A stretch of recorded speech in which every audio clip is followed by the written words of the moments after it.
de la créativité et de l'innovation. C'est bien ça? Voilà, vous voyez, j'ai tout compris, tout va bien. Voilà, donc en fait, une brève introduction autour de cette Visionary Class. En fait, la Visionary Class, c'est un concept qui est lié autour de notre MBA, donc Marketing Digital and Business.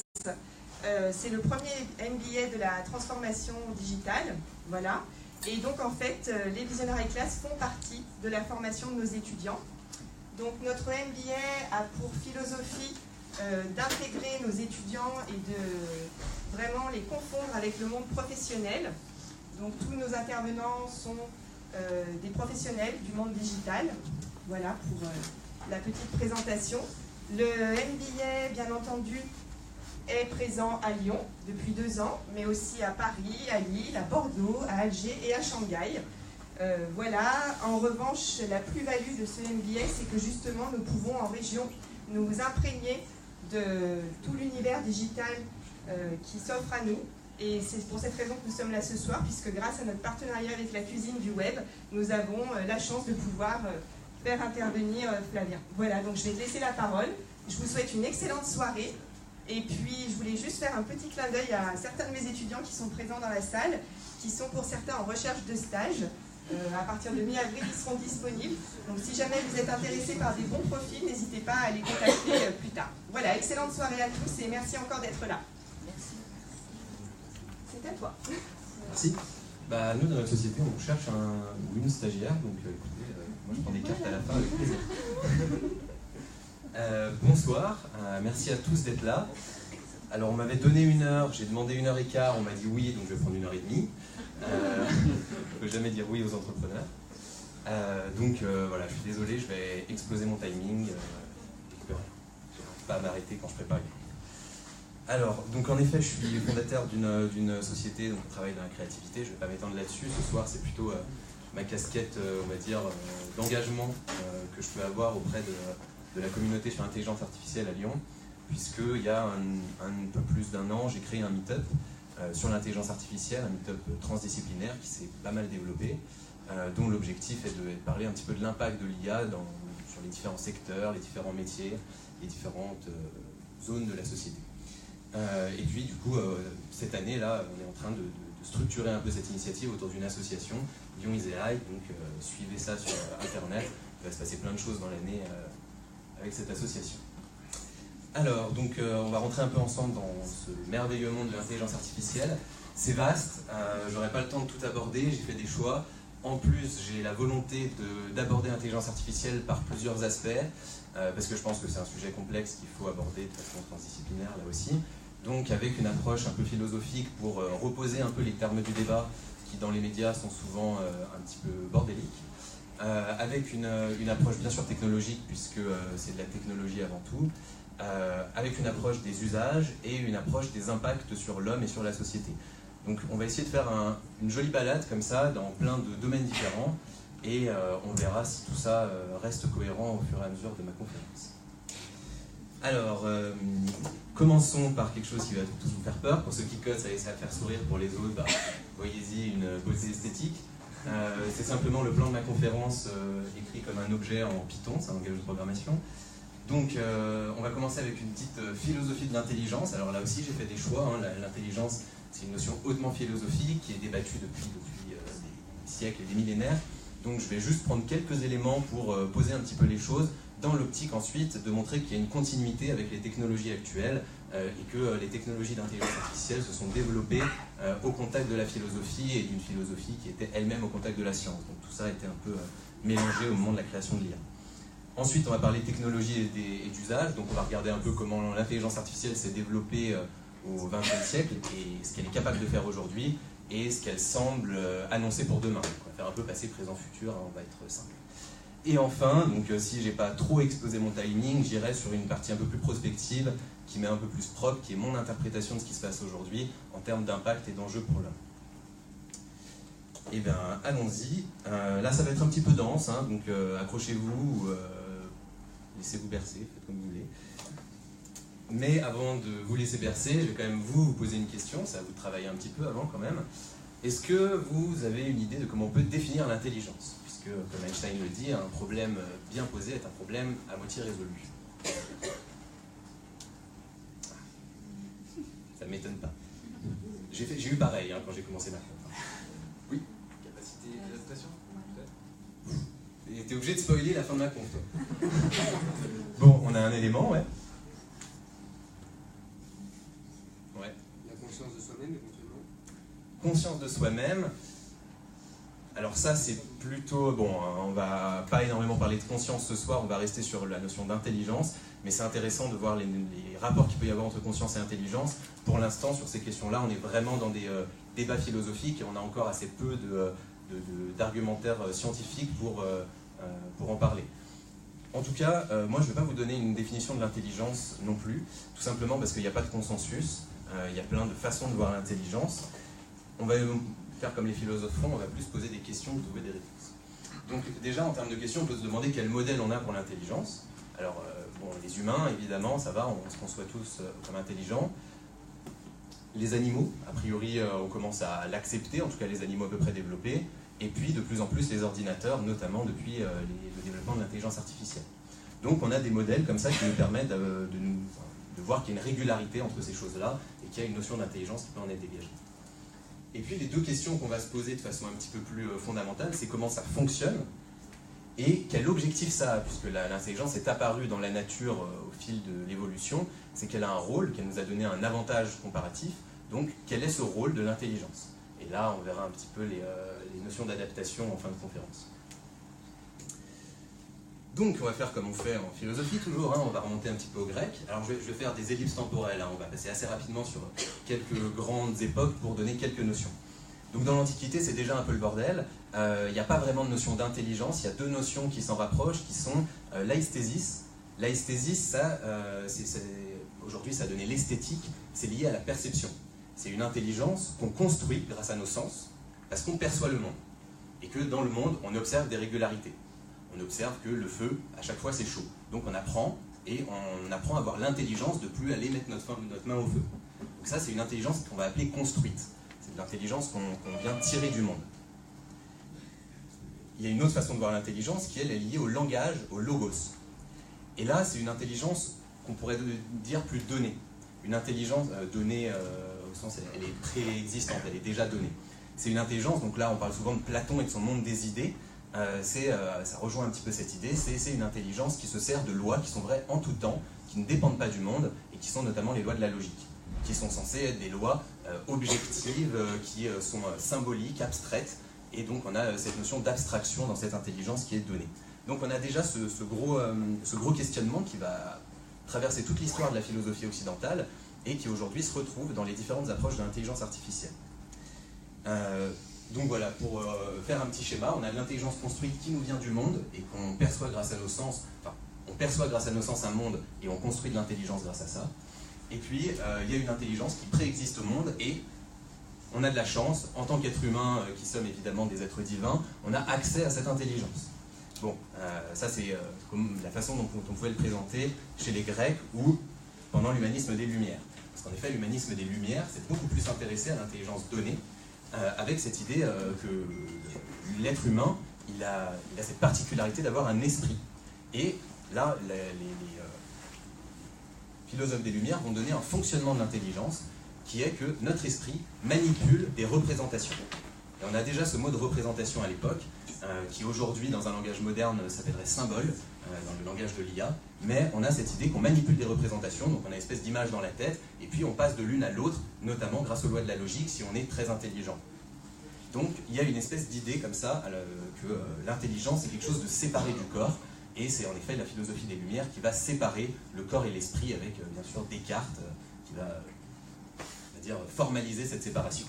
Et donc l'intelligence ici, elle est donnée, elle est transcendante, elle est d'un autre ordre, elle ne vient pas du monde.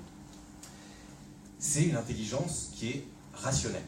Et ça, c'est vraiment le point d'orgue de l'humanisme des Lumières, c'est de dire que l'être humain, en fait, son propre, son essence, c'est d'avoir la capacité à être rationnel parce qu'il atteint cette intelligence qui est au-delà du monde et qui permet ensuite de comprendre le monde. Et l'humanisme des Lumières va fonder sa compréhension de l'homme, et aujourd'hui on fonctionne toujours avec cette représentation sur la rationalité, qu'à l'époque on va appeler une raison objective, quelque chose comme ça. À l'époque, c'est pour atteindre des vérités divines. Aujourd'hui, ce serait pour résoudre des problèmes, mais on a toujours cette idée d'une bonne rationalité qu'on peut atteindre grâce à notre intelligence. Voilà, donc bon, j'ai un peu anticipé sur ma slide. On vivait avec cette représentation de la rationalité reine. Plus on arrive à être rationnel, plus on est intelligent. Et ça va même être le projet ultime d'un grand philosophe et mathématicien qui s'appelle Leibniz, que vous connaissez peut-être. Il a par exemple inventé, c'est un de ceux qui a inventé la dérivation en mathématiques, donc c'est un des grands piliers de cette discipline. Et c'est aussi un grand philosophe qui a essayé de créer ce qu'il a appelé la caractéristique universelle. En fait, il aimait tellement les maths qu'il a essayé de faire en sorte que les maths s'appliquent à tout. Et il avait cette idée de dire, je vais créer une langue, la caractéristique universelle, qui fait que si des philosophes qui font de la métaphysique ne sont pas d'accord sur un problème, ils pourront se mettre autour d'une table, simplement poser leurs problèmes avec mon langage et calculer et avoir une réponse même à des questions métaphysiques, en calculant. Donc on a vraiment cette idée, toujours dans l'intelligence donnée, abstraite, qu'on est vraiment proche des mathématiques, de la logique, de quelque chose qui est très formalisable grâce au langage. Et donc ça nous amène directement à quelque chose de plus moderne, au XXe siècle. Un des grands courants de la philosophie occidentale moderne, c'est la philosophie analytique. Bertrand Russell, un de ses pères fondateurs, une démonstration de philosophie analytique, donc on voit que c'est tout à fait formalisé et que c'est qu'il y a un symbolisme logique derrière. Je ne vous demande pas de la comprendre, c'est juste pour vous montrer. On n'a pas l'habitude de voir la philosophie comme ça existe. Vous avez des bouquins qui sont remplis de ce genre de choses, et c'est de la philo. Et la philosophie analytique va reprendre ce projet de caractéristique universelle sous le nom de formalisme de Hilbert, parce que c'est un autre mathématicien qui va lancer le projet. Et l'idée, ça va être de trouver les principes les plus basiques de la connaissance, donc toutes les connaissances qui préexistent à tout, ce qu'ils vont appeler des axiomes, et puis de trouver les bonnes lois logiques qui permettent d'enchaîner ces axiomes pour atteindre toutes les vérités. Et l'intelligence, ça va être cette capacité de passer d'un axiome à des théorèmes avec des lois de la logique parfaitement rationnelles qui nous permettent donc de faire des déductions. Ils vont se casser la gueule, Leibniz n'a pas réussi à faire sa caractéristique universelle, le formalisme de Hilbert n'a pas réussi, on a même démontré, un logicien qui s'appelle Gödel a démontré que c'était pas possible. Si vous vous demandez comment on peut démontrer que c'est pas possible de poser un fondement absolu à tout, vous irez vous renseigner, j'ai pas du tout le temps d'aborder, je connais pas assez de toute façon. En tout cas, ils ne vont pas y arriver, mais ça va permettre tout le développement de la théorie de l'information, des sciences computationnelles, et donc des débuts de l'intelligence artificielle et de l'informatique. L'informatique moderne est basée vraiment sur des idées qui ont été développées pendant le grand moment de la philosophie analytique, donc au début du XXe siècle, fin 19e et début 20e. Par exemple, von Neumann, qui a créé la séparation software-hardware, qui aujourd'hui est dans nos ordinateurs, et qui a construit le modèle d'architecture de nos ordinateurs, c'était un mathématicien, mais aussi un philosophe de la philosophie analytique. Donc c'est vraiment très croisé, c'est une philosophie proche de la science et proche de ces théories informationnelles. Donc ça, c'est tout ça, là, avec la philosophie analytique, on est toujours dans cette logique d'intelligence donnée. On va chercher des choses très abstraites, des choses en dehors du monde, dans un ordre d'idées que seul l'humain est capable d'imaginer, parce que c'est très symbolique, abstrait. Et il y a une autre voie qui a été ouverte à peu près au même moment, fin 19e et puis au 20e siècle, là, plus par la science, c'est par une nouvelle notion qui est apparue en science, sous la plume de John Stuart Mill, qui est la notion d'émergence. En fait, il a simplement remarqué qu'un être vivant, si on découpe toutes ses parties, il meurt. Donc, il y a une propriété qui s'appelle la vie, qui émerge de l'interaction des parties d'un être humain. Et donc, ces propriétés émergentes, ça va commencer à faire travailler un peu les scientifiques. Et si vous voulez un exemple tout simple, vous prenez une molécule d'eau, les propriétés de l'eau ne sont ni contenues dans les atomes d'hydrogène, ni dans ceux d'oxygène, merci. Mais par contre, quand on les met ensemble, on a des nouvelles propriétés, par exemple la fluidité, la liquidité, etc., qui apparaissent, enfin, qui émergent. Donc cette notion d'émergence, elle va se retrouver un peu partout, et ça tombe bien, parce que quand on coupe un cerveau en petits morceaux, c'est pareil, il y a plein de petits éléments qui sont connectés en interaction, bon, je ne vous apprends rien, ça s'appelle des neurones, qui sont connectés par des synapses, et c'est super de pouvoir se dire qu'enfin, on a une compréhension de ce réseau de petits agents qui sont connectés entre eux grâce à cette notion d'émergence. Et si l'intelligence était une propriété émergente de des connexions qu'il y a entre ces neurones. Donc ça va être la deuxième façon de voir l'intelligence, et là on va retrouver l'intelligence construite, puisque c'est dans le cerveau que ça se passe qui, lui, perçoit le monde. Et donc c'est l'organisation de notre réseau neuronal qui change constamment et qui est capable de se reconfigurer en fonction de ce qu'il voit dans l'environnement, qui va être considéré comme notre intelligence. Donc on a deux approches, une qu'on va appeler donc top-down, ça vient d'en haut et on l'applique au monde, et une qu'on va appeler bottom-up, ça vient du monde et ça nous permet d'être intelligents, qui sont a priori incompatibles, en fait très complémentaires. Et ça, donc cette approche symbolique et cette approche émergente, alors on va résumer rapidement. L'approche symbolique, on a des connaissances, ce sont nos axiomes qui sont préexistants au monde, qui sont déjà bien formalisés, et des lois logiques pour les manipuler. C'est ça être intelligent, c'est manipuler des connaissances avec des lois logiques en étant rationnel. Là, c'est des données, donc juste des régularités dans le monde qui ne sont pas du tout formalisées, elles ne sont pas organisées, et des micro-agents qui sont en interaction et qui interprètent ces données en trouvant les régularités. Ici, on fait des déductions, on passe d'une connaissance à l'autre, comme ça, de façon régulière, de façon procédurale, une chose après l'autre, une image, hop, on enchaîne une autre image, on enchaîne une autre image. Ici, on fait de l'induction, on récupère à partir de plein de données une espèce de concept un peu plus général qui nous semble se retrouver dans les régularités du monde, et il y a un fonctionnement massivement parallèle, puisque tous les neurones fonctionnent plus ou moins en même temps, il y a plein de neurones qui s'activent en même temps. Donc deux fonctionnements aussi très différents en termes même d'architecture procédurale et parallèle, ça ne va pas donner les mêmes choses si on essaye de les émuler, ces intelligences. En tout cas, ça tombe bien, puisque ces deux approches-là, qui existent depuis les Grecs, c'est exactement les deux grandes approches de l'intelligence artificielle aujourd'hui, une approche symbolique et une approche qu'on va appeler plutôt connexionniste que émergente, parce que on change les noms de temps en temps, comme ça fait plus moderne, mais l'idée c'est la même, c'est que plein d'agents sont connectés entre eux, et de ça émerge l'intelligence. Alors pour l'IA symbolique, je vais vous donner un exemple d'intelligence artificielle symbolique, juste pour qu'on voit comment on implante tous ces principes un peu théoriques que je viens de donner dans un algorithme, en tout cas dans un système, avec l'espèce de représentant parfait de l'intelligence artificielle symbolique, le système expert. Je pense que beaucoup d'entre vous ont entendu ce mot-là. Un système expert, ça fonctionne exactement comme on vient de dire. On va créer une base de connaissances très formalisée. Pour ça, c'est les experts humains qui vont la constituer. Par exemple, des médecins qui vont dire si vous avez mal à la gorge, il y a 30% de chances que vous ayez une angine, 20% de chances que vous ayez un cancer, 10% de chances que vous ayez ceci, etc., etc. Et ils vont donner comme ça plein de connaissances, un moteur d'inférence qui va être développé, et donc ça sera les lois logiques qui vont, on va dire, enchaîner les connaissances, et une interface utilisateur pour poser des questions au système. Et ensuite, le système, grâce à son moteur d'inférence et ses connaissances, il va trouver la solution à notre question. Et donc notre question devra porter essentiellement sur les connaissances qui sont là.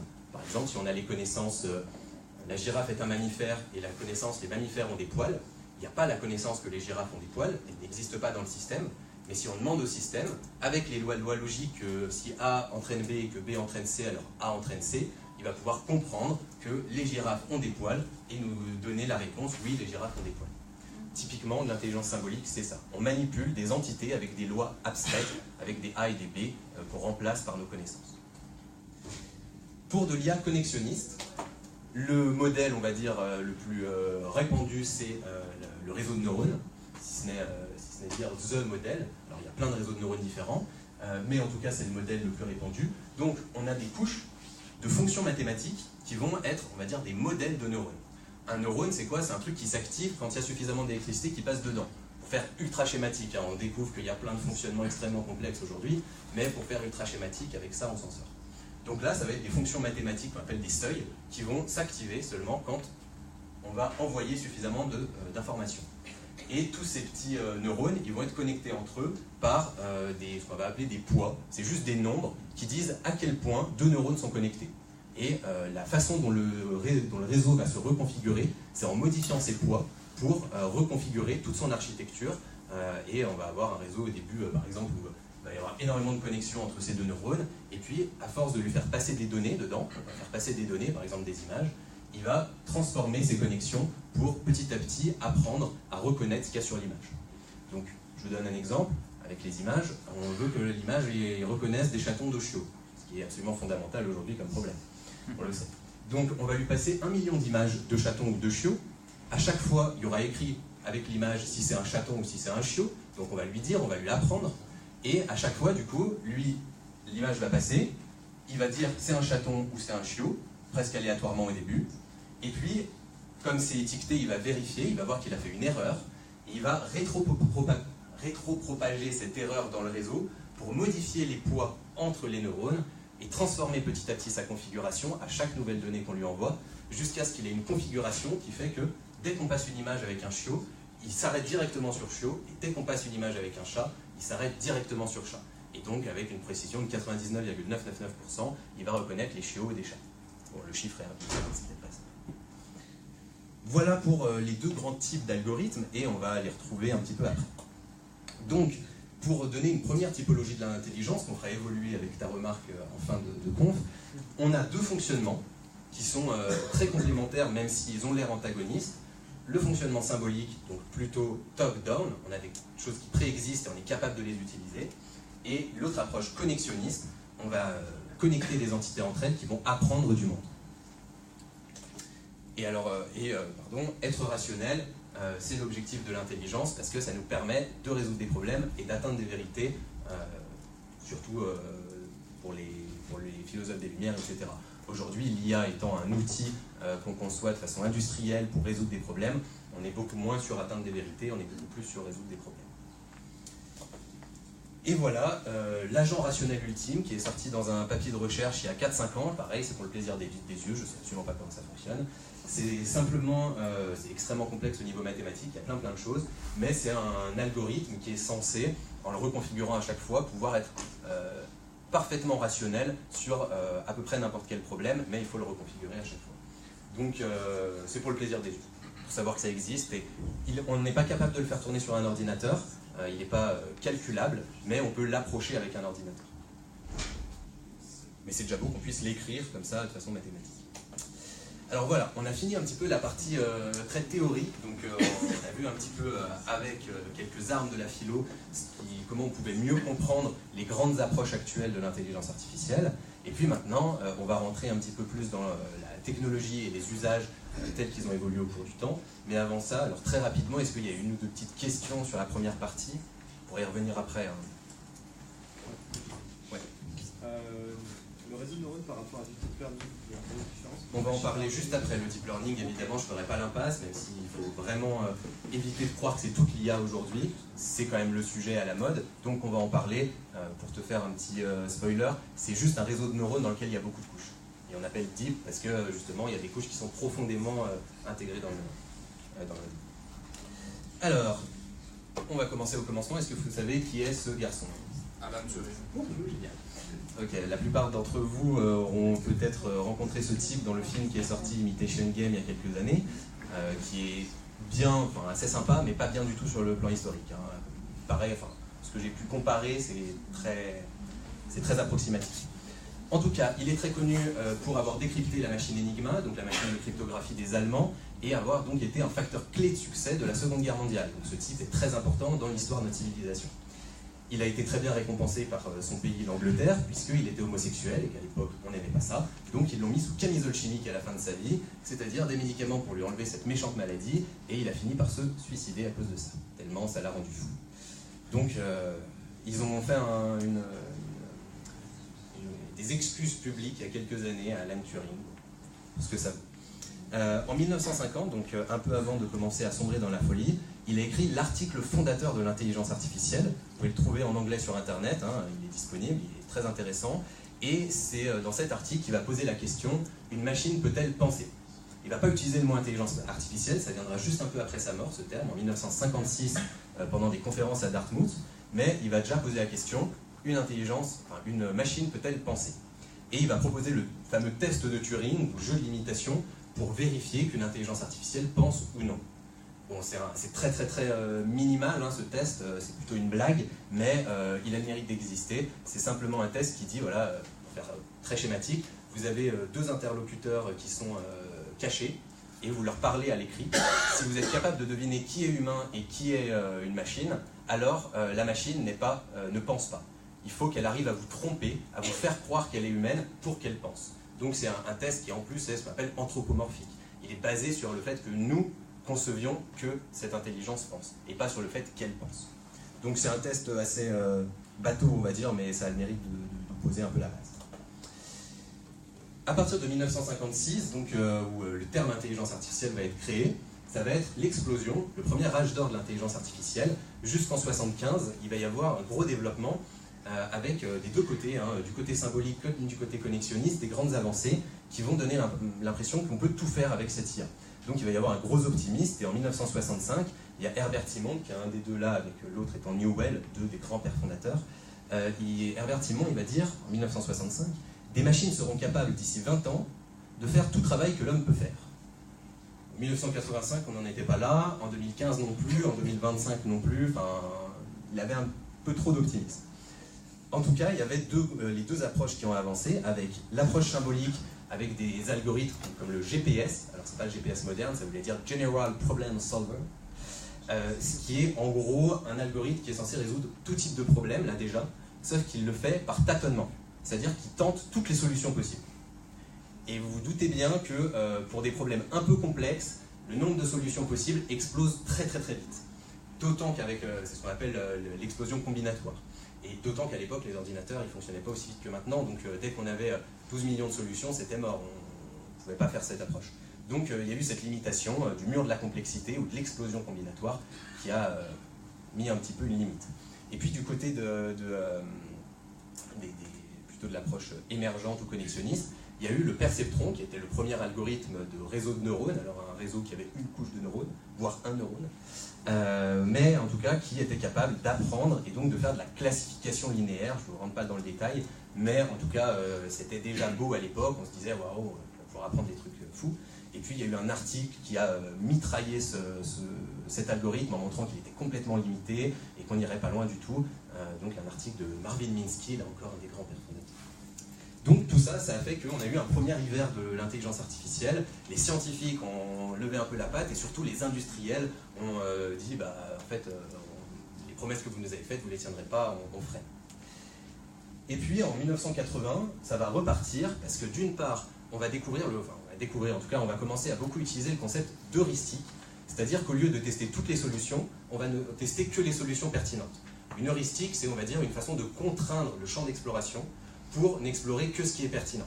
Et on va commencer, grâce à ça, à pouvoir faire des systèmes experts qui fonctionnent bien, qui vont vite, et on va avoir toute une maturité sur les systèmes experts qui va permettre à un vrai marché industriel de se développer, et donc ça va relancer beaucoup la machine.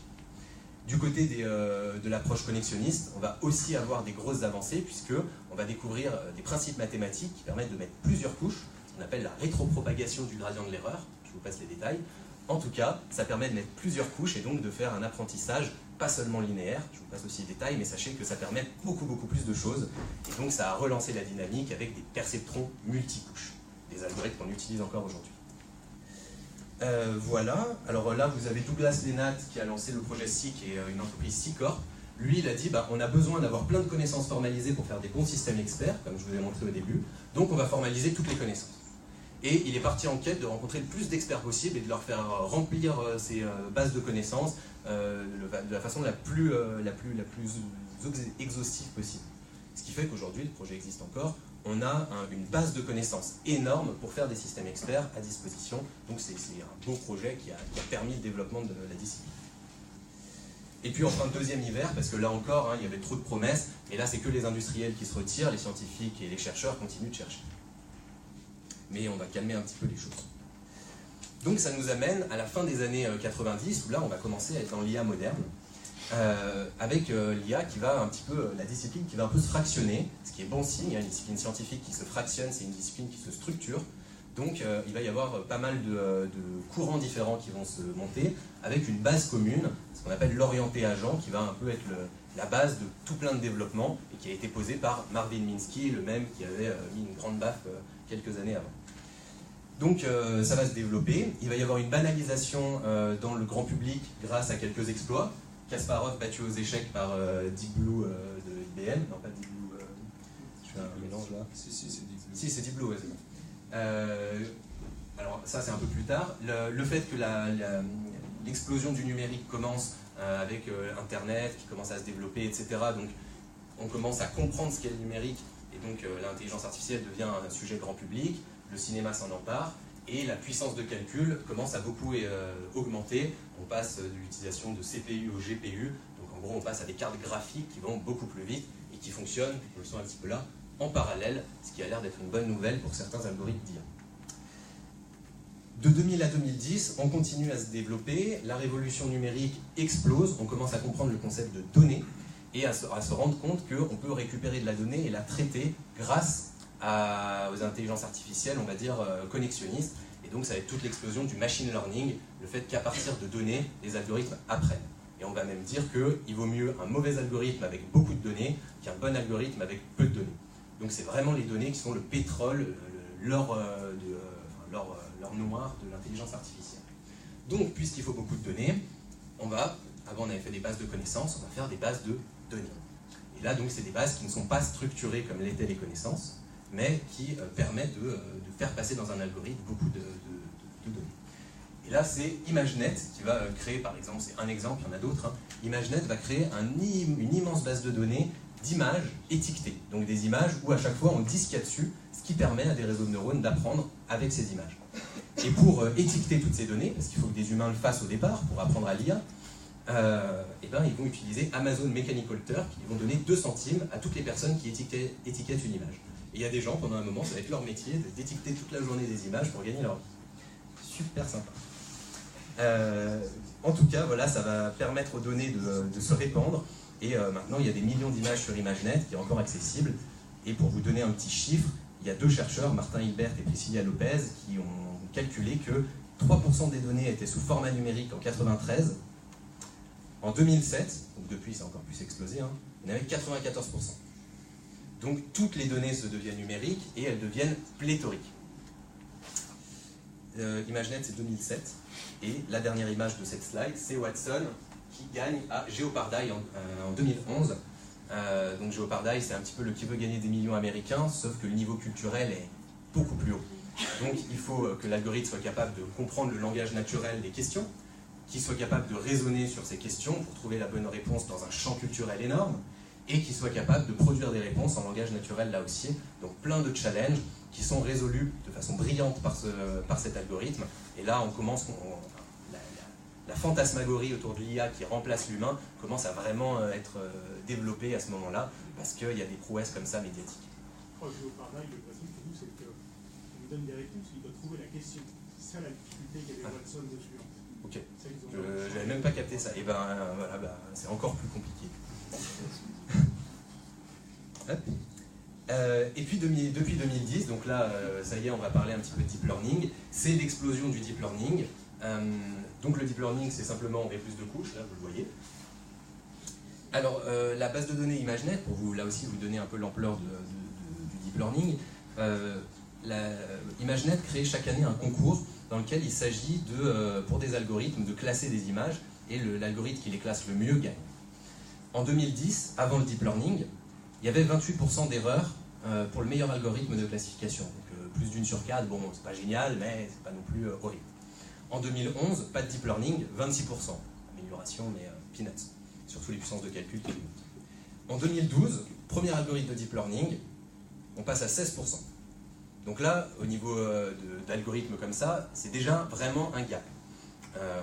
On passe vraiment à un autre niveau. Et donc le modèle, il comptait 650 000 neurones, 8 couches et 630 millions de connexions entre ces neurones. Ces chiffres sont minuscules, on en reparlera après. Et puis depuis, les progrès sont très rapides. Donc en 2016, le pourcentage d'erreurs c'était 3%, donc on est en dessous des 5% d'erreurs humaines. Donc il classe mieux les images que nous. Par exemple, s'il y a un chat on voit juste la queue derrière un arbre sur l'image, nous on va peut-être penser que c'est un chien ou que c'est un autre animal, lui il va te trouver que c'est un chat parce qu'il connaît cette queue, il est capable de voir que cette queue-là elle peut être que sur un chat, etc. On est à un niveau assez haut. Et la dernière percée, en date on va dire, ce qui a complété l'algorithme de deep learning, c'est la convolution. Enfin, c'est un principe mathématique, mais quand on l'applique au deep learning, ça permet de faire des algorithmes très puissants. Et en fait, c'est inspiré, le deep learning est inspiré un peu du fonctionnement de notre cerveau, de nos neurones et de cette intelligence émergente. Là, c'est inspiré du fonctionnement de notre œil et du système nerveux de notre œil, qui fonctionne lui aussi en couches, avec des aires V1, V2, V3, etc. Et en fait, notre cortex visuel, il fait ça. Il voit le monde, il repère d'abord des tout petits détails, c'est-à-dire des contrastes de couleurs, des angles, des lignes, des choses très, ce qu'on appelle bas niveau. la première couche, elle va comprendre ça et mettre ensemble on va dire les pixels, enfin le monde autour de nous, pour repérer ces petits détails. Il y a quelques couches supérieures, les choses vont se mettre ensemble, et on a une couche qui va repérer des choses d'un peu plus haut niveau, par exemple un nez, un œil, des choses qui commencent un petit peu à ressembler à quelque chose. Et puis encore, on descend encore dans les couches, et les choses se composent encore, et on commence à voir des visages. Donc c'est comme ça que fonctionne notre cortex visuel, pour repérer tout ce qu'il y a dans le monde autour de nous. Il commence avec des détails ultra simples, et il monte en abstraction comme ça vers des concepts de plus haut niveau. Et chaque couche a une spécialisation, par exemple de repérer les contrastes, de repérer ceci, de mettre ensemble cela. Et donc les couches sont fonctionnelles, elles ne sont pas toutes équivalentes. Et c'est ce que va permettre la convolution, c'est de découper notre réseau de neurones en plein de sous-réseaux, on va dire, et ça va permettre d'utiliser ce fonctionnement pour remonter depuis le réel et depuis les données vers des concepts de haut niveau de façon très efficace. Donc si vous voyez ConvNet ou CNN, c'est des réseaux de neurones convolutifs. Et c'est une technique mathématique qu'on connaissait bien avant, mais on l'a appliquée au réseau de neurones. Voilà, donc tout le monde se met au deep learning, l'accès à ces technos devient très aisé, c'est-à-dire qu'aujourd'hui, en rentrant chez vous ce soir, vous pouvez vous connecter à l'API de TensorFlow qui a été mise en ligne par Google. Donc c'est une API qui, vous êtes programmeur, vous vous connectez dessus et vous avez accès aux algorithmes et tout le savoir-faire de Google, pas tout le savoir-faire, mais une grande partie du savoir-faire de Google en termes d'intelligence artificielle, notamment à du deep learning. Donc vous pouvez accéder à du deep learning directement sur votre ordinateur en payant juste la puissance de calcul, on va dire, qui est consommée. Donc maintenant, ça devient de plus en plus accessible, ça a été mis en ligne en 2015. Et les infrastructures de calcul, elles s'adaptent et elles deviennent plus performantes. Donc on regarde, en 2007, on arrivait à faire 1 million de connexions sur une puce. En 2008, 10 millions de connexions, donc on ne pouvait pas faire le deep learning puisqu'il fallait 630 millions de connexions. En 2011, 1 milliard de connexions, donc là on peut faire du deep learning, on voit que c'est à peu près au moment où le deep learning est apparu. En 2015, 100 milliards de connexions, aujourd'hui encore plus, et demain encore plus. Alors on peut même imaginer vraiment une explosion avec les ordinateurs quantiques, etc. Mais bon, ça c'est un peu prospectiviste. En tout cas, pour vous donner une comparaison, même si c'est vraiment pas le critère pour l'intelligence, mais le cerveau humain, c'est 1 million de milliards de connexions. Donc on rajoute ici encore 3 zéros. 100 milliards, 4. Voilà pour le deep learning, donc, et c'est un petit peu l'état où on en est. Le deep learning aujourd'hui permet vraiment de faire des choses assez exceptionnelles et c'est pas pour rien qu'on en parle de partout. Il y a quand même une technologie qui aujourd'hui est mature, dans laquelle il y a encore un champ énorme à découvrir, mais qui permet de résoudre des problèmes industriels extrêmement poussés et d'automatiser beaucoup de tâches. Par exemple, la vision artificielle, maintenant, c'est quelque chose qui est absolument dingue. Vous avez une vidéo qui passe en live et un algorithme vous repère tout ce qu'il y a sur la vidéo, comme ça, à la volée, il n'y a aucun souci. Voilà un petit peu pour donc l'évolution de la technologie, et on va voir aujourd'hui quelques cas d'usage très concrets dans lesquels on utilise ce type d'algorithme. Alors vous avez une petite citation d'Astroteller qui travaille chez Google et qui est responsable de la recherche, enfin de la recherche Moonshot, donc les projets les plus prospectifs. Et j'ai trouvé cette citation assez drôle. L'IA est la science de comment faire à des machines les choses qu'elles font dans les films. Donc elle montre bien l'impact de la fantasmagorie médiatique sur la recherche en fait. À force de nous mettre dans le crâne que l'IA elle va permettre de remplacer les hommes, que l'IA est capable de tout faire, etc. Les chercheurs cherchent encore plus pour y arriver, quoi. Donc l'aspect fantasmagorique est très présent dans la recherche, même dans la recherche. Donc, on va commencer un peu avec les l'IA symboliques. Donc, je vous avais montré cette image tout à l'heure. Appliqué au cas de la médecine, ça donne un système qui va, par exemple, vous faire un diagnostic à partir de vos symptômes. Donc, à partir de vos symptômes que vous allez donner au système de façon formalisée, puisque vous allez lui expliquer en langage humain. Ce n'est pas des données, c'est de la connaissance. C'est quelque chose qui est organisé par vous. Vous allez lui dire, j'ai mal à la gorge, je vis dans un environnement pollué, ok, tu as 60% de chance d'avoir un cancer. Bon, on espère que ça soit un petit peu moins. En tout cas, il va vous donner des probabilités de diagnostic en traitant avec des connaissances que des médecins auront mis dans le système avant. Et le gros avantage, c'est qu'on peut demander à 50 médecins de 50 spécialités différentes de mettre leurs connaissances dedans, ce qui permet d'avoir un système expert qui est, on va dire, le meilleur de tous les médecins qu'on a rencontrés. Et donc, et en plus, ça va plus vite et ça fait jamais d'erreur émotionnelle, on va dire, puisque c'est un système purement logique. Donc c'est une très bonne aide aux médecins pour faire un diagnostic, parce que maintenant les diagnostics des systèmes experts sont plus précis que ceux des médecins. Il faut savoir qu'un diagnostic de médecin, j'ai découvert ce chiffre, médecine généraliste, hein, accuracy, non, comment dire en français, la précision d'un diagnostic de médecin aujourd'hui, c'est 58%. Désolé les médecins. Donc après, forcément, quand on arrive à 96% avec des algorithmes d'IA, oui, ça remplace un peu certaines tâches des médecins. Bon, voilà. On est à peu près pareil dans la prévision de réussite d'un cas de jurisprudence. Hein. C'est très pareil à ce niveau-là, du diagnostic. On est un tout petit peu plus haut, les jurys sont un petit peu meilleurs parce que c'est un peu plus formalisé. Bref, là on a un système donc, tout simplement qui trouve une solution à partir de contraintes qui sont nos symptômes. Ça réduit le champ d'exploration seulement à ce qui est possible avec les symptômes qu'on a. Alors, quelques applications directes. Donc là, système expert, donc on a Chef Watson, c'est IBM qui a sorti ça pour, en gros, au lieu de lui donner des symptômes, vous dites ce que vous avez dans votre frigo, et au lieu de vous sortir un diagnostic, il vous sort une recette. Mais c'est un peu le même principe. Ça vous aide à faire votre plat du week-end à partir de ce que vous avez dans le frigo sans avoir à acheter plus. Et a priori, le repas sera bon, si vous cuisinez bien, parce qu'il ne fait pas la cuisine pour vous. Akinator, pour ceux qui ont à peu près mon âge, ils ont peut-être grandi avec ça. Donc c'était une petite application, c'est toujours je suppose, vous pouvez la télécharger.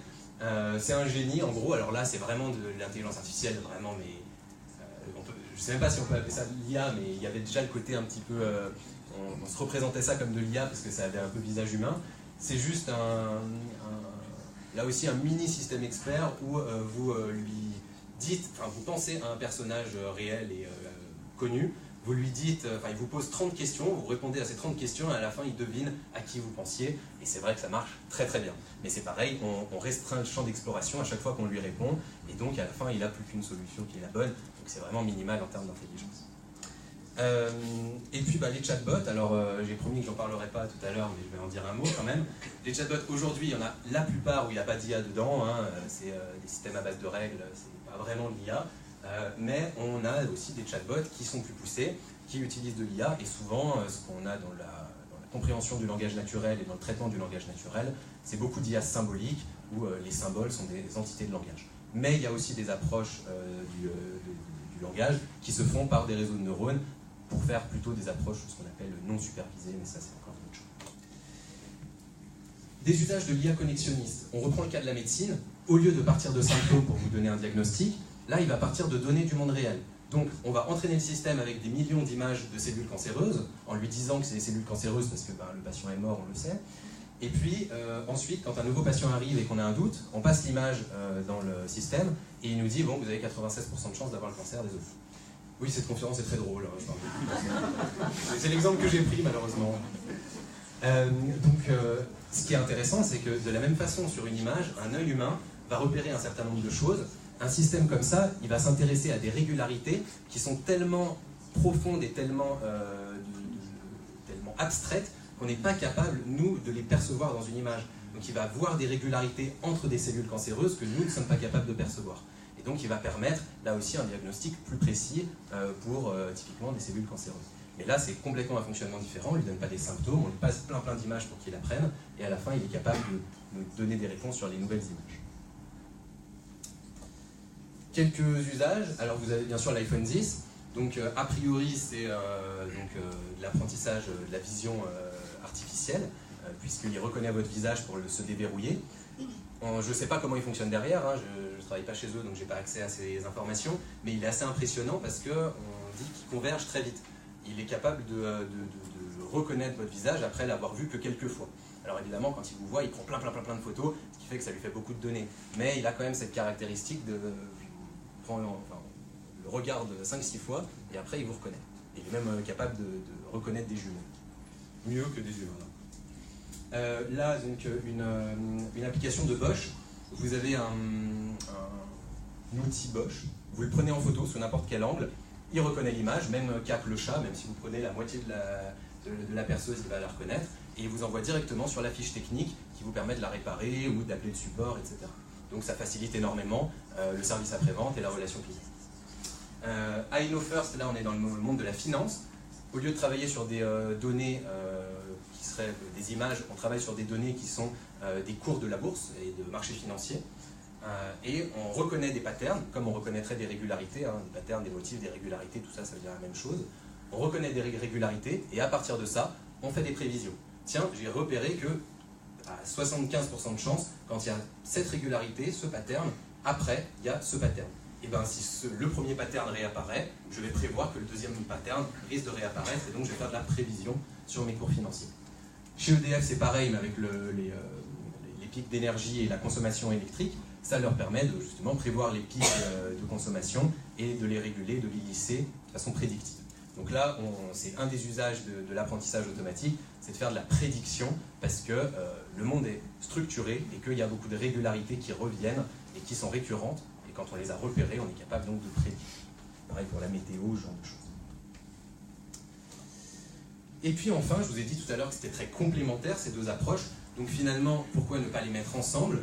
L'intelligence artificielle peut-être plutôt bottom-up, qui va aller chercher dans le monde les régularités, qui va en faire des concepts, et ensuite l'intelligence plutôt symbolique qui va travailler sur ces concepts pour raisonner.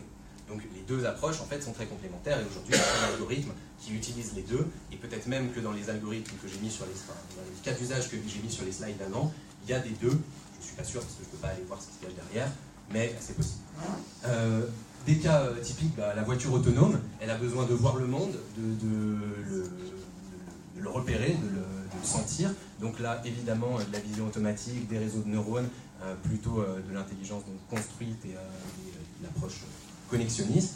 Et puis, elle a besoin de raisonner, par exemple, d'avoir des systèmes d'éthique qui vont lui permettre d'éviter de tuer la personne qu'elle a en face, etc. Enfin bref, des contraintes qui vont ensuite faire en sorte qu'elle va pouvoir conduire de façon optimisée dans un flux urbain. Donc la voiture autonome, là vous avez la F15 de Mercedes en prototype, qui est donc une voiture complètement autonome, et ça c'est un des cas qui va arriver dans les 15 prochaines années, on va dire, dans le grand public. On a DeepL, donc là c'est un service très impressionnant, je vous invite vraiment à les tester, c'est gratuit en tout cas, tant que c'est juste un usage particulier. C'est de la traduction automatique, comme on avait avant avec Reverso Google Traduction, sauf que là ça marche. J'ai essayé de passer du Shakespeare en anglais et de le lire en français. À part les articles et là qui sont parfois inversés, on a une prose qui est vraiment estimable. On lit un truc agréable, quoi. On n'a pas l'impression que c'est un algorithme qui l'a écrit. Peut-être pas le meilleur des traducteurs, mais pas un algorithme. Donc on commence à avoir des choses au niveau de la traduction qui sont révolutionnaires. Moi j'ai montré ça à mon père, depuis il écrit ses articles en français, il les fout directement dans les revues scientifiques en le traduisant avec ça, et ses collègues n'y voient que du feu, quoi. Donc c'est assez impressionnant, et je vous invite à aller tester, ça bluffe. DeepL est en train d'ouvrir une API pour les développeurs, et le cas d'usage qui va arriver très vite, c'est, et ça commence à arriver, hein, il y a déjà eu des annonces. Moi j'ai une oreillette, mon colocataire japonais a une oreillette, je parle pas un mot de japonais, il parle pas un mot de français, on discute chacun dans notre langue, et traduction automatique instantanée de ce que dit l'autre, et on résout complètement la barrière de la langue. Babel, c'est fini. Pour ceux qui ont un peu de culture mythologique. Ouais, ça fait rêver. Ouais. Ensuite, prédictive, donc c'est ce que je vous disais tout à l'heure avec les cas de jurisprudence. Donc on est plutôt dans le domaine juridique. Là, la promesse de cette start-up qui est en train d'exploser, c'est, grâce à ces approches d'intelligence artificielle, de faire un diagnostic de vos chances de réussite de procès. Comme ça, elle vous dit, voilà, vous me donnez votre cas, j'analyse les cas de jurisprudence des 50 dernières années, et je vous dis que vous avez 92% de chances de perdre votre procès. Je continue à être dans le drôle. Personne ne procès, on va en prison. Et en plus, on a le cancer. Ça va, j'arrive à faire rire avec des choses comme ça, le monde est beau. Donc là, une approche qui est assez révolutionnaire pour les métiers juridiques, et ça commence déjà à intéresser beaucoup de cabinets pour faire du traitement de cas en amont des procès et optimiser les stratégies juridiques. C'est ça ce qui est écrit sur leur site, optimiser votre stratégie juridique avec ce genre de pourcentage qu'on peut vous fournir. Là-haut, alors c'est pas une vraie image, hein, c'est une image tirée d'une série, je ne sais plus trop laquelle, mais c'est pour illustrer l'algorithme Vital, qui est entré au conseil d'administration d'un fonds d'investissement en haute technologie. Donc il est au board, il est dirigeant de ce fonds d'investissement avec le reste du board, Et il prend des décisions, il donne des droits, enfin je crois bien qu'ils sont en train de lui mettre un droit de veto, il fait de l'analyse financière, de l'aide à la décision, etc. Donc là, bien sûr, la presse en est emparée, un robot devient patron, etc. Enfin bon, un peu n'importe quoi, mais pourquoi pas. En tout cas, c'est ce qu'on appelle le principe du centaure, c'est-à-dire un algorithme qui fonctionne avec des humains, pas fonctionner tout seul, il ne dirigerait jamais une entreprise tout seul, mais un algorithme plus un humain, c'est meilleur qu'un algorithme et c'est meilleur qu'un humain. On le sait dans tous les jeux que l'intelligence artificielle est capable de faire. Souvent, quand on met une IA plus un humain, elle est meilleure que 2 IA ou 2 humains. C'est le principe du centaure. Et enfin, AlphaGo, donc là, la dernière chose qui a défrayé la chronique au niveau des jeux, donc c'est le jeu du Go. Donc là, on est en termes de complexité vraiment à un autre niveau que les échecs. C'est une explosion complètement différente. On ne peut pas du tout espérer, déjà aux échecs, ce n'était pas le cas, aux dames, c'était le cas. Aux dames, en gros, l'intelligence artificielle est capable de prévoir tous les coups dès le premier coup. Aux échecs, c'est déjà pas le cas.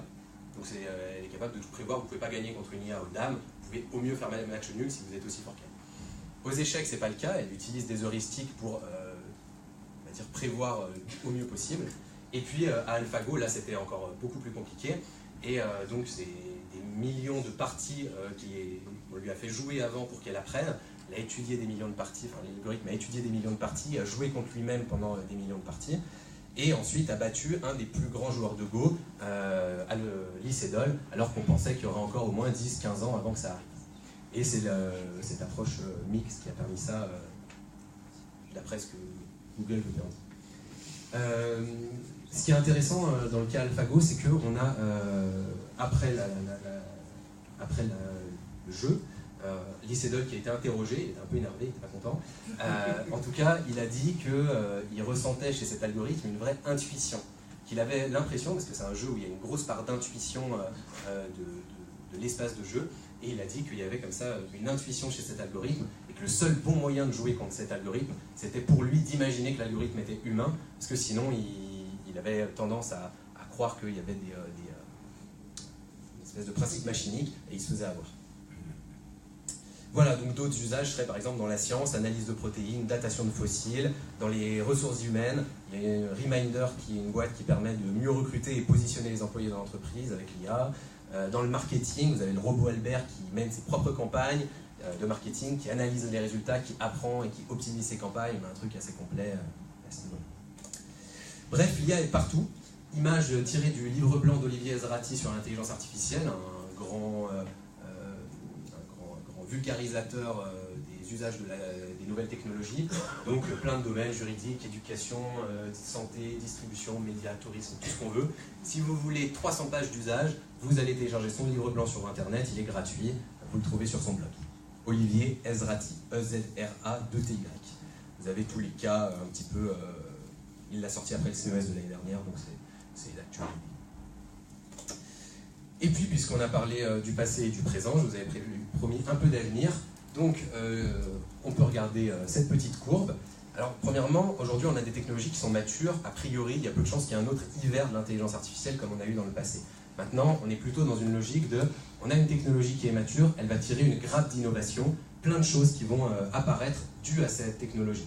Donc, on va voir que c'est tout à fait bien représenté dans cette courbe des technologies émergentes.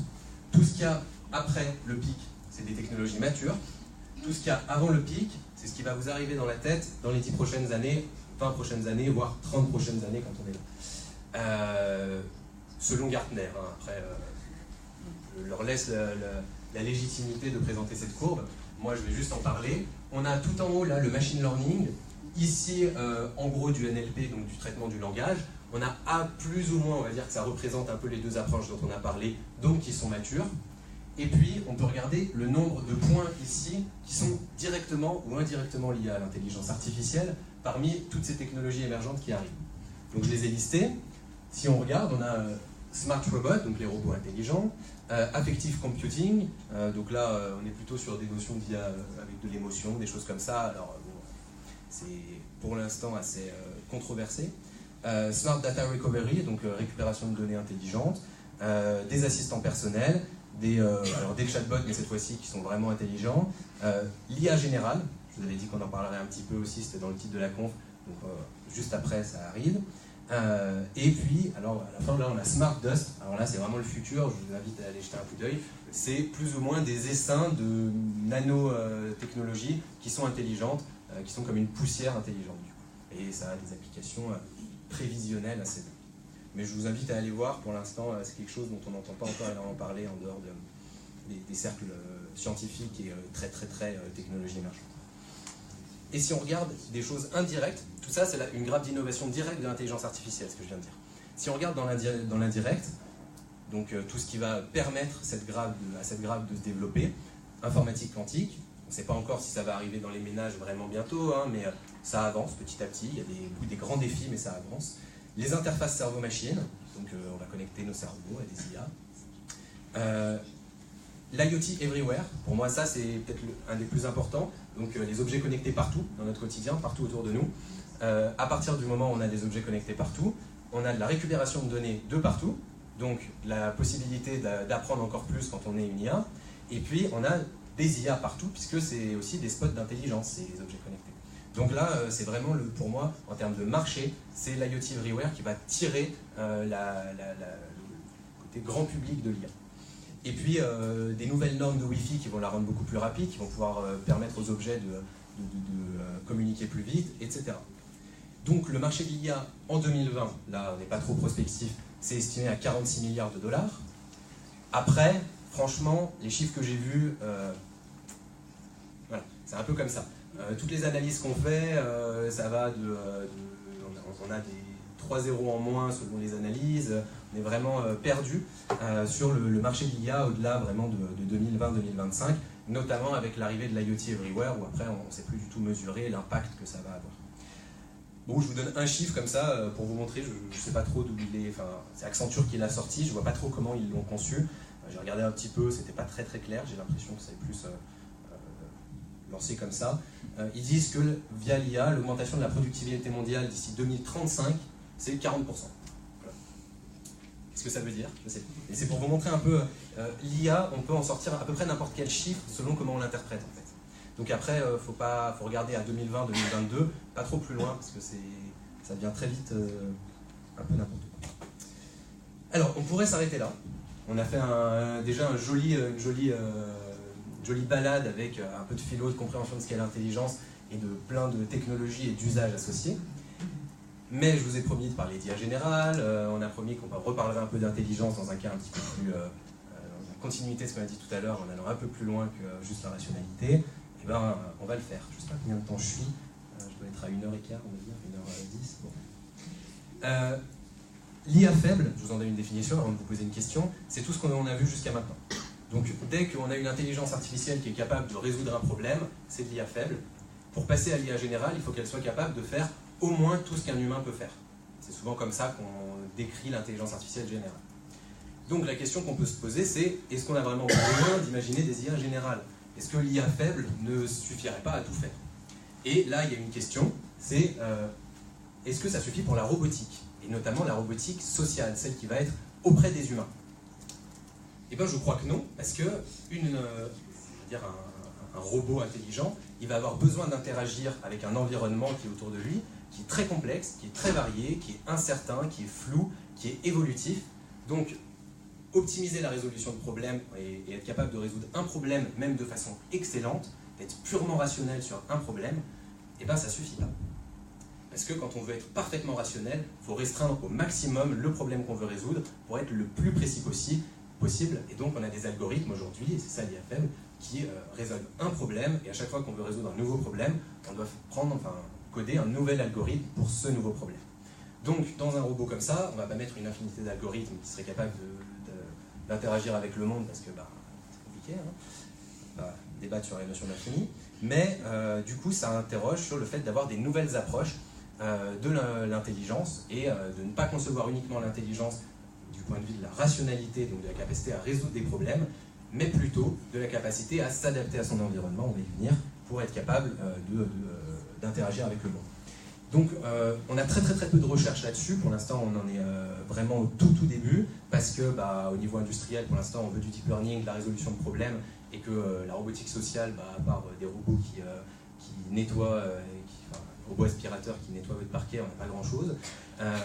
Donc il n'y a presque rien, mais il y a quand même une approche que je trouve vraiment intéressante qui s'appelle l'IA développementale, dont vous n'avez jamais entendu parler, parce que c'est 0,00001% de la recherche. En tout cas, ça existe, et c'est une approche qui essaye de travailler plutôt sur ces interactions avec le monde que peut avoir une intelligence. Et donc c'est une approche qui est très très liée à la robotique sociale. On a notamment au-dessus, là au 4e étage, la boîte Umano, qui fait de l'intelligence artificielle développementale, qui est une des seules boîtes dans le domaine, pour des robots qui peuvent aller par exemple dans les magasins, pour faire de l'accueil, des choses comme ça. Donc ça commence tout juste à exister, le marché commence tout juste à exister, mais c'est encore très très restreint. Je pense personnellement que c'est une des approches les plus prometteuses et que y réfléchir et regarder un petit peu ça maintenant, c'est être très en avance sur son temps, et dans 10 ans, on sera très content de s'y être intéressé. Parce que quand les robots vont commencer à se développer, notamment au Japon, pour aider les vieilles personnes, ces approches-là, on va commencer à se plonger dedans. Alors, pour expliquer un petit peu cette évolution vers une intelligence artificielle générale qui permettrait d'être implantée dans des robots comme ça, il faut maintenant croiser un peu science et philosophie avec les sciences cognitives. Donc les sciences cognitives, c'est un corpus scientifique, une espèce de... Je vois des sourires là-bas, parce que les gens en sciences cognitives qui attendaient ce moment depuis le début de la conférence. Donc les sciences cognitives, c'est un corpus qui réunit plein de disciplines différentes. Par exemple, la psychologie, la philosophie, la linguistique, l'anthropologie, la neuroscience et l'intelligence artificielle. On peut y ajouter des choses comme la psychanalyse, etc. Tout ce qui concerne l'esprit peut être intégré dans une meilleure compréhension de la cognition et donc dans les sciences cognitives. Les sciences cognitives, c'est intéressant, elles se sont développées depuis, on va dire, le milieu du XXe siècle, en reprenant les grandes approches qu'on avait, l'approche symbolique, on en a déjà parlé, l'approche connexionniste, je vous en ai déjà parlé, et une dernière approche qui est un peu plus récente et qui est un peu moins connue, qui s'appelle l'énaction, ou l'approche énactive. Je ne vais pas vous expliquer le mot, vous irez vous renseigner, c'est pas très compliqué, c'est juste... les scientifiques aiment bien mettre des mots qui ne sont pas du langage courant, ça évite des confusions, c'est pas déconnant des fois. On aurait pu mettre le mot interaction, ça n'aurait pas été déconnant. En tout cas, c'est une approche de l'intelligence qui réintègre l'intelligence dans un corps humain et au sein d'un environnement, et qui étudie justement ces interactions sur le monde et l'ouverture de l'intelligence sur le monde, et comment le fait que l'intelligence soit ouverte sur le monde transforme l'intelligence. Donc c'est une approche où on pourrait se dire, au lieu de chercher la rationalité, on va chercher la curiosité. Pour être intelligent, il va falloir explorer le monde le plus possible. On va être des grands tarés de l'exploration, et dès qu'on va voir quelque chose, on va s'y intéresser. Et il suffit de regarder un enfant qui apprend à être intelligent pour voir à quel point ça fonctionne comme ça, l'intelligence. La vitesse à laquelle l'enfant apprend, c'est tout simplement lié à sa capacité de curiosité, et notamment à cette question fondamentale, pourquoi. Si vous êtes parent, vous savez de quoi je parle. Bref, donc on a une approche des sciences cognitives qui est basée sur cette interaction, cette ouverture sur le monde, et qui va donc nous permettre un petit peu de mieux comprendre l'idée d'intelligence artificielle générale pour laquelle il va falloir s'adapter constamment au monde. Alors, moi j'interprète un petit peu l'énaction, c'est pas forcément comme ça qu'elle se présente, mais je l'interprète de cette façon. Je vous ai dit qu'à partir de maintenant, on allait être un peu prospectif et que c'est mes propos, c'est le langage commun. J'interprète ça avec une notion qui vient de la biologie et de la chimie et un peu de la physique, qui est celle de système ouvert. Vous savez que d'habitude, on a l'habitude en physique d'extraire un système de son environnement pour l'étudier en réduisant les interférences, etc., et en le modélisant, en le simplifiant, en enlevant pas mal d'interactions pour mieux le comprendre, pour étudier vraiment les points qu'on veut faire apparaître. Et bien ça marche pas du tout en biologie, parce qu'un corps humain, on l'enlève de l'environnement, il meurt parce qu'il mange plus, donc il fonctionne plus, donc on ne peut pas l'étudier. Donc en biologie, on s'est rendu compte qu'il fallait réintégrer les systèmes dans leur environnement. Ça rejoint un petit peu ce que j'ai dit avec l'énaction. Et on a inventé le concept de système ouvert. Un système ouvert, c'est quoi? C'est un système qui échange constamment un flux ou des flux avec son environnement. Typiquement un corps humain, des flux d'énergie en mangeant et en produisant des efforts, de la sueur, etc., et de la chaleur sous la forme de dissipation de chaleur. Donc il y a un flux constant d'énergie qui est échangé entre le monde et notre corps, et c'est ça qui permet à notre corps de se maintenir, qui nous permet donc, on va dire, combattre l'entropie, c'est souvent comme ça en biologie qu'on en parle, mais tout simplement d'éviter de mourir pour un être humain. Et bien, on pourrait considérer que l'intelligence, c'est un système ouvert qui échange constamment un flux d'informations avec le monde et qui a besoin, pour continuer à échanger ce flux d'informations, de s'adapter à l'environnement. C'est comme si notre intelligence dansait le tango avec l'environnement, et si l'environnement change son pas de danse, il faut que notre intelligence change son pas de danse, sinon ça casse et on n'est plus adapté au monde et donc on disparaît ou on n'arrive plus à survivre. Donc on a ce même besoin de s'adapter constamment au monde qui nous entoure. Je trouve qu'en plus c'est intéressant de le rappeler dans une grosse période de transition comme aujourd'hui. Donc j'aime bien le voir comme ça, je trouve que ça schématise bien cette interaction constante de l'intelligence avec le monde, avec un flux d'informations qui est échangé constamment. Donc grâce à notre perception, on tire de l'information du monde, et grâce à nos actions, on en produit. C'est un système qu'on appelle cybernétique. Et ça nous permet de définir un nouvel objectif, donc c'est ton spoil, de passer d'un problème de conception où on résout des problèmes de façon rationnelle, à une conception où l'intelligence c'est de s'adapter en fonction de l'environnement, en continuant à danser ce tango, si on ne veut pas que notre intelligence s'éteigne. Je vais passer cette slide pour aller un peu plus vite.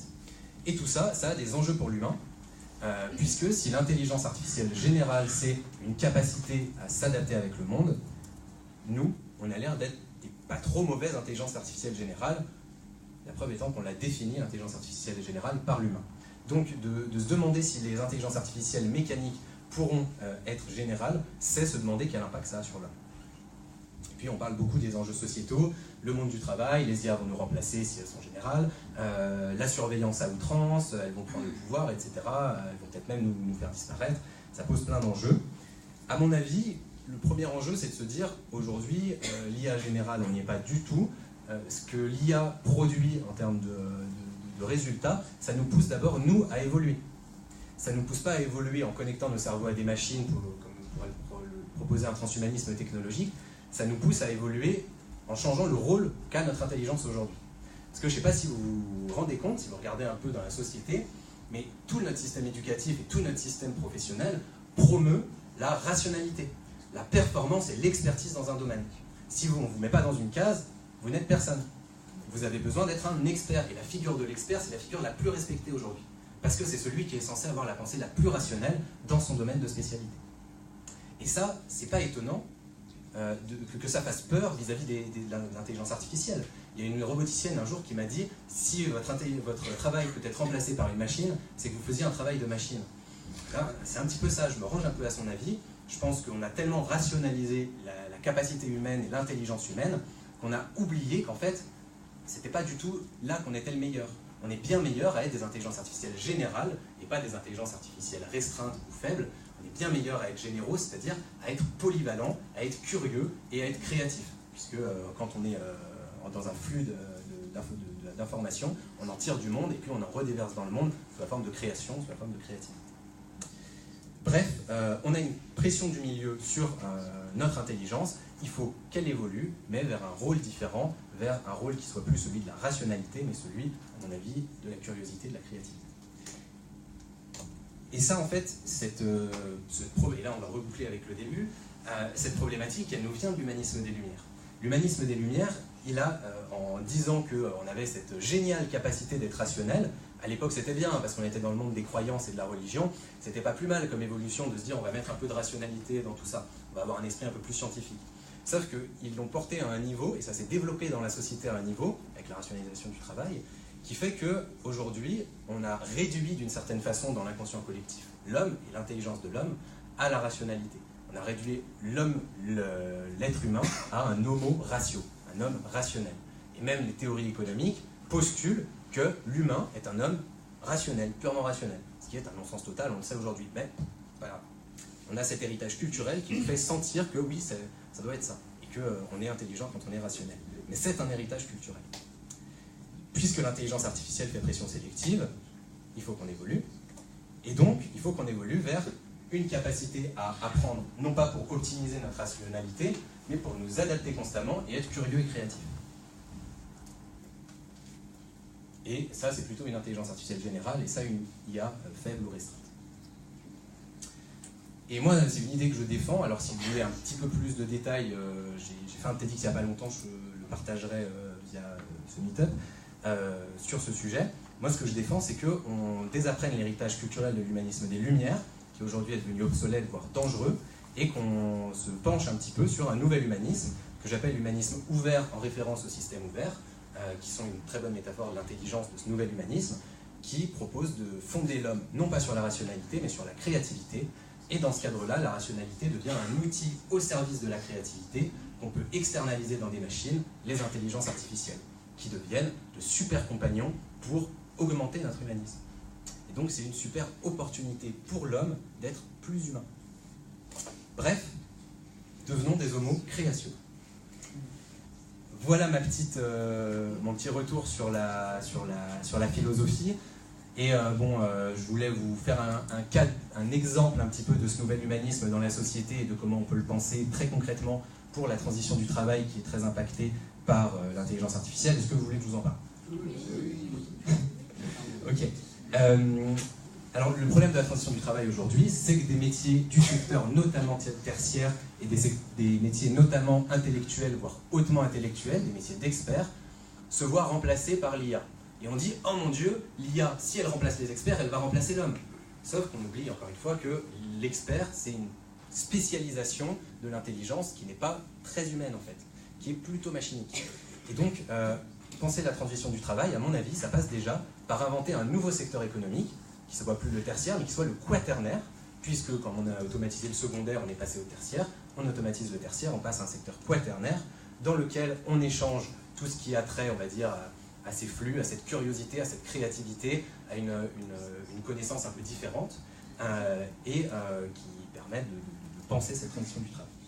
Donc ce secteur quaternaire, il a quelques nouveaux métiers, et c'est là que ça permet de penser la transition du travail, c'est que, puisqu'il y a des métiers qui disparaissent, il faut en inventer des nouveaux, donc je vais en donner quelques-uns qui me semblent faire partie de cette économie quaternaire. L'économie quaternaire, donc on a dit qu'elle était, comme grand pilier, elle avait par exemple la créativité. Donc, un nouveau métier qui, à mon avis, est en train d'apparaître, c'est le métier d'inspirateur.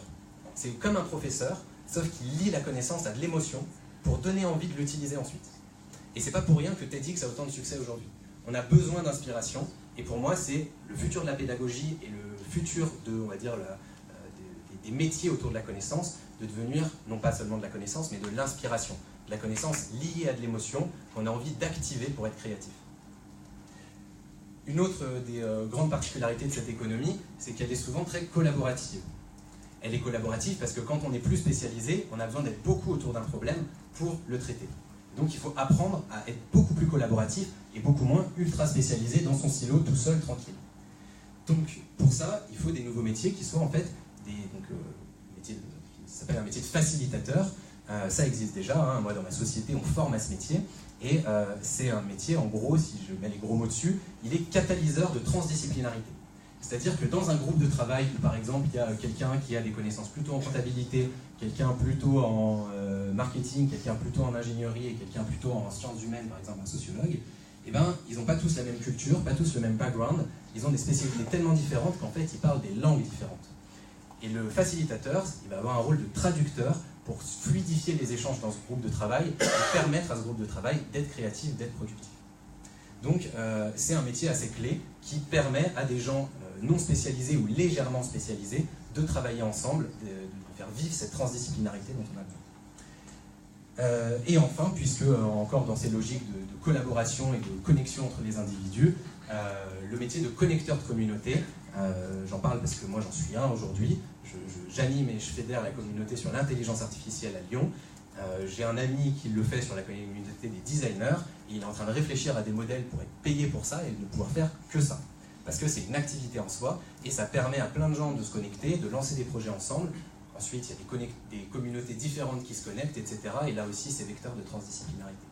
Donc voilà, c'est des métiers qui ne sont pas techniques, qui ne sont pas technologiques. Souvent, quand on parle des nouveaux métiers qu'induisent l'IA, on parle de celui qui va apprendre à l'IA avec de l'éthique, celui qui va coder l'IA, celui qui va, etc. On parle de tous ces métiers techniques.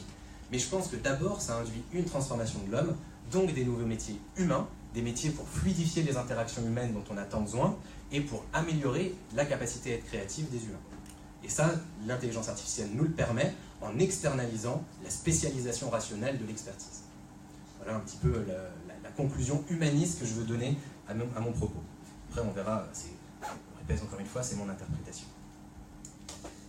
Voilà, donc dans ma société, on promeut un peu ce nouvel humanisme sous une forme d'essayer de libérer la créativité chez les individus et la capacité d'innovation des entreprises. Donc on le prend très au sérieux, on l'étudie, on en a fait un manifeste que vous pouvez trouver sur notre site avec les grands principes de ce nouvel humanisme, qui a vocation à être évolutif lui aussi, et on essaye un petit peu d'avoir une pensée un peu théorique et philosophique sur l'évolution de l'homme actuellement, liée notamment à ces technologies d'intelligence artificielle. Et puis pour conclure, je vais résumer un peu tout ce que j'ai dit sur cette slide, avec, et disons que vous pouvez partir avec ça, ça suffira, tout le reste c'était de l'enrobage. Désolé, ça a pris du temps d'enrober. Mais donc on a plus ou moins deux grands fonctionnements aujourd'hui dans l'intelligence artificielle. Un fonctionnement symbolique, dont l'exemple type c'est le système expert. Un fonctionnement connexionniste, dont l'exemple type est le réseau de neurones. Et on a actuellement des objectifs de l'intelligence qui sont de rationalité pour résoudre des problèmes. L'IA le gère de mieux en mieux et va continuer à de mieux en mieux le gérer et à être meilleure que nous là-dessus, parce qu'elle est conçue comme ça, et c'est très pertinent de l'utiliser comme ça. Et on a une intelligence plutôt basée sur la créativité, sur la curiosité, sur l'interaction avec le monde, qui sert à s'adapter donc constamment, et où là on est très bon. On a tout intérêt à miser là-dessus dans les prochaines années, dans nos métiers, dans notre éducation, dans notre façon de concevoir notre avenir, justement parce que sinon on va être remplacé, et vous ne pourrez pas dire que je ne vous l'ai pas dit. C'est la pensée créative qui distingue le plus les hommes des singes. On devrait donc la traiter, petite faute, comme un bien plus précieux que l'or et la conserver avec une grande attention, HAL. Et j'aime bien parce que il a le même nom que le robot dans 2001, le lycée de l'espace. Donc ça me fait rire de citer un humain qui avait si bien vu l'évolution de l'homme et qui a le même nom que le robot le plus destructeur de l'histoire du cinéma et de l'intelligence artificielle. Voilà. Quelques références pour finir, si vous voulez prendre une photo. Je peux vous en donner plein d'autres, hein, c'est infini les références sur l'IA. Alors vous avez invitation aux sciences cognitives qui parle de ces trois moments des sciences cognitives, donc symbolique, connexionniste et inactif. Donc si vous voulez plonger un peu dans les sciences cognitives, allez-y. L'homme bicentenaire, un film que j'aime beaucoup parce qu'il est vraiment très original sur l'intelligence artificielle. Il ne prend pas l'intelligence artificielle par le biais de la peur d'habitude qu'on a. C'est-à-dire qu'au lieu d'avoir une intelligence artificielle qui dépasse l'homme et que nous on courrait derrière pour la rattraper, là on a une intelligence artificielle qui, prenant acte qu'elle n'est pas humaine, qu'elle n'est pas une IA générale, va être très triste presque et va tout faire pour essayer de devenir humaine. Donc ça inverse un peu la logique, j'aime bien. Un très bon bouquin de science-fiction qui a été écrit notamment par Marvin Minsky, dont je vous ai parlé tout à l'heure, donc un scientifique pionnier d'intelligence artificielle, mathématicien, etc. Il a écrit un bouquin de science-fiction dans lequel ses idées, il les utilise. Donc c'est super intéressant d'avoir ce rapport science-fiction et science réelle grâce à ce genre de chercheurs qui écrivent aussi du roman. Là, on a une image d'un courant artistique qui s'appelle le networkisme, qui reprend un peu cette notion de réseau au centre de la notion d'intelligence connexionniste. Donc là, un regard artistique. C'est tout un mouvement, on va dire, culturel ou artistique, celui des réseaux. Et là, vous avez un artiste qui fait partie de ce réseau que j'aime beaucoup. Et puis un TED passionnant sur ce networkisme de Manuel Lima. C'est mon TED préféré, je vous invite à aller voir. Et puis enfin, le eCube. Donc c'est un robot, c'est un projet de recherche européen qui, moi j'adore. Il est conçu sur le modèle d'un enfant de 2-3 ans, ou un peu plus, je ne sais plus, sauf qu'il pèse 80 kg, donc c'est un beau bébé. Et l'objectif, c'est d'avoir un objet pour la recherche sur l'intelligence artificielle développementale. Donc c'est le gros projet européen de recherche dans ce domaine-là, et c'est passionnant. Là, je vous invite à la fin de la conférence à aller parler aux quelques roboticiennes là-bas au fond, assis sur des sièges. Vous les retrouverez, parce qu'elles connaissent très bien ces technologies-là, et elles pourront vous en parler bien mieux que moi au niveau scientifique et de comment ça marche. Voilà, je vous remercie.